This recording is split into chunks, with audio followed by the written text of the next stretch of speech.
This? It's a washing machine from the year 1900, straight up. They have put a treadmill on it, which makes this a goat-powered washing machine. Yes, goat. Now, the Amish use these, and sometimes they'll use a hog or sheep if the goat isn't cooperating. They'll hang food here, usually carrots. Sometimes they'll put a trough of food here. And then once you get your critter motivated, you'll see how that works, the laundry agitator. And this gives the ladies a little bit of a break to have lunch or maybe a cold drink on Blue Monday. She's got 5 or 6 batches of wash. She's got to go down to the pump, bring 50 gallons of water back, 25 for the wash, 25 for the rinse. That alone is enough to call it Blue Monday. She dreads it, but we haven't even mentioned that she has to put them through the wringer, take out all the water, hang them out on the line, take them down, and then iron them. Yeah, I don't know, blue doesn't even seem like a strong enough word, does it? Now on the other reason why it's called Blue Monday is because of the bluing liquid. That is a bleach, an early bleach. Okay? And these are interchangeable from machine to machine. So this is your small animal treadmill. If you look over there, all the way over, that thing that looks like a red fence, that's your horsepower treadmill. Now that's where your horsepower was originally coined from. You'd have 1 horse on 1 machine, 1 horsepower. 2 horses on 2 machines, 2 horsepower, and so forth, until the steam engine comes out. When the steam engine comes out, that all changes from single horses to teams of horses. Now the standard's a little bit different in each country, but in the U.S., they decided on 1 horsepower equaling 16 horses. Now, not much needs to get pulled with 16 horses. I don't know, maybe Cinderella's carriage, but that's about it, right? So it's just a mathematical way of explaining the workload of a machine. That large red item is the Farquhar thresher. That's going to glean your wheat out in the field. That takes 3 horses, and both of those are from country in Pennsylvania. Now, if you look up and around, you're going to see all these wonderful bicycles, and that's because Mr. Hamblin is always ordering bicycles for Mr. Flagler. Mr. Flagler has a bicycle academy. You go down behind the Hotel Alcazar, you take a class specifically on how to ride those high-wheel bicycles. Now, there's a lot of skills involved. After you take the class, you get a license. You have to have a license in St. Augustine to ride the high-wheel bicycles. It's the law. Interestingly, though, Mr. Ford's automobile absolutely requires no license whatsoever. So, yeah, you youngins can drive cars, yep, in 1908. Now, that bicycle up there on the left, that is the penny farthing, all metal high-wheel bicycle, and it's the reason you have to take the class and get the license. It comes out in the 1870s, very popular, but it's got some serious problems. There are no brakes. And that little wheel in the back is a huge problem because unless you've taken the class, you're not going to know the right way to stop. So people jump on there, get momentum going, thinking, oh, when the time comes, I'll know how to stop. How hard can it be? Very hard, because that bicycle goes so fast, people panic. When they panic, that little wheel comes up over the front wheel, tossing you to the ground. The emergency room doctors give it the nickname, the skull cracker. Yep. And that's when they decided people have to take the class and get the license. Now, it is only the gentlemen cracking their skulls.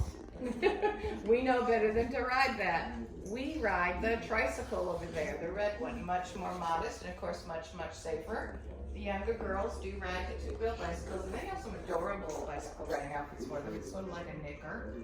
And then, if y'all stay right where you are, Jeremiah, will you send down that special bicycle? Jeremiah, wake up. Oh, don't mind Jeremiah. He drinks those milkshakes and doesn't want to work the rest of the day. Jeremiah! Well, he's not wanting to come down. Well, let me see if he'll come down the other way. Hold on. Jeremiah, you drank way too many. You can't even work, can you? Ah, there we go. I'll outsmart him. 1885, we have the high wheel safety bicycle. Oh, wow. And now we've got the smaller wheel in the front, so it has more stability and a brake. And I know you're wondering, Miss Abigail, how do they ever get on it? These are some very athletic young men. They're going to run fast, parallel to the bicycle, jumping up, left foot on that pedal, hauling their right leg on over, just like the getting on a moving horse, keeping that momentum going. When they are ready to get off, they're going to pump the brakes, slowing it down, but the bicycle's still moving pretty quickly when they swing their leg back around coming to a running stop. Easy, right? Now the reason the gentlemen do this design is incredibly aerodynamic. They go very, very fast, and the gentlemen love to race them. That's the big pull, is racing. It's also considered the bicycle of the wealthy, so it's not at all uncommon to see them in full tuxedo and top hat riding these down around the hotels or in the parades. I'm going to draw your attention now to this gorgeous chandelier. This is an example of the chandeliers, of the chandeliers at the Ponce de Leon Hotel. Mr. Flagler is very good friends with Mr. Edison. He came over to get him all wired at the Ponce. Big problems though on opening weekend. Mr. Flagler finds out just how scared everybody is of electricity. The cooks and maids refuse to touch the buttons. Then the guests arrive and they're even more scared. So he has to hire people to come in all hours, day and night, to turn on the lights. And they have to change these light bulbs every 4 days, or they're going to start to pop, smoke, and spark because it's direct current only. It's one of Mr. Edison's direct current dynamo generators he makes especially for the Ponce de Leon. A lot of people are really, really scared of electricity. It takes them a while to get used to it. Yeah. We have this gorgeous vanity. There's one of these in every room at the Ponce. You can see the beautiful carving, Italian slab marble. Isn't it gorgeous? Now, another thing that Hamblin offers to his wealthy customers are commissioned portraits. This is my boss. This is Mr. Hamblin here. You see he's got the largest portrait because he definitely by far has the largest ego. And he insists that I dust his picture a couple times a day, whether it needs it or not, and I never know when he's just going to pop in. And there he is. Be careful with that dust rag. Sorry, sir. I've been listening to your sales presentation. I didn't hear you ask them to buy. You leave me in the warehouse, sir. There's no money for payroll until a sale is Sir, you consummated. know perfectly well I can sell. Oh, so unfair. I'm Charles F. Hamblin, proprietor of St. Augustine's oldest store. Fair prices and liberal credit, our policy. We opened our doors in 1875. By then, most of the carpetbaggers and scalawags had been run out, and the tragic Reconstruction period following the Civil War all but passed. St. Augustine was the oldest city in the United States, and it looked it.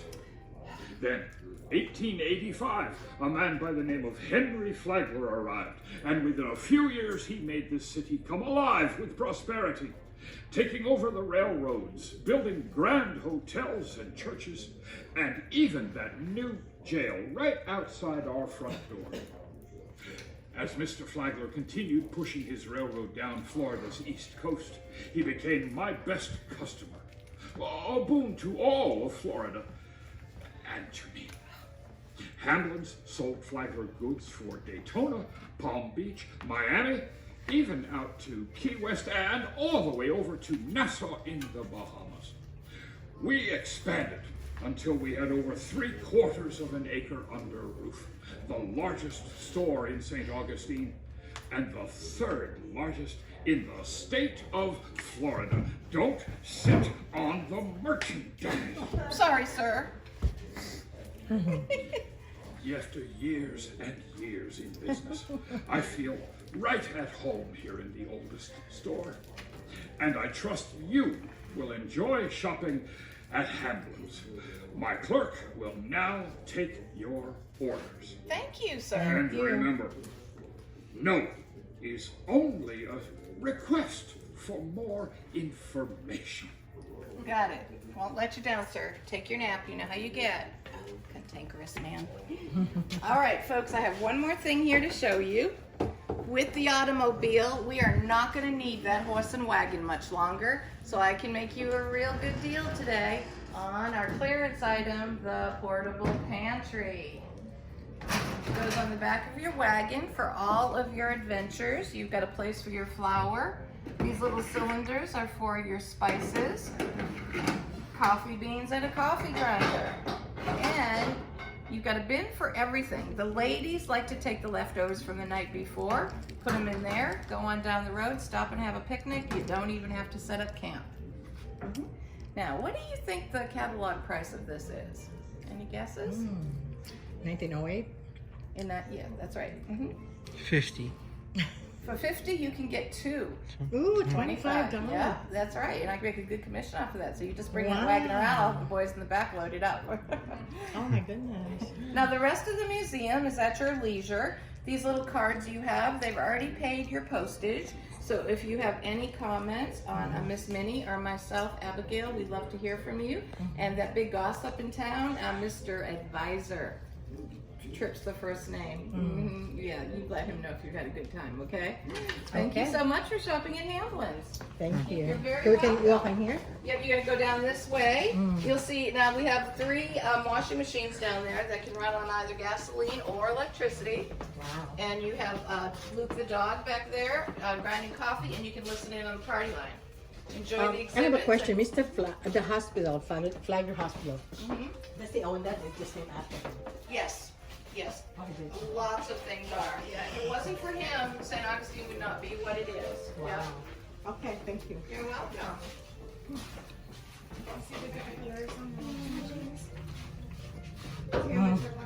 Okay. Yeah. 60 cents for that. It's so cheap at the time. Yeah, that's an old brand.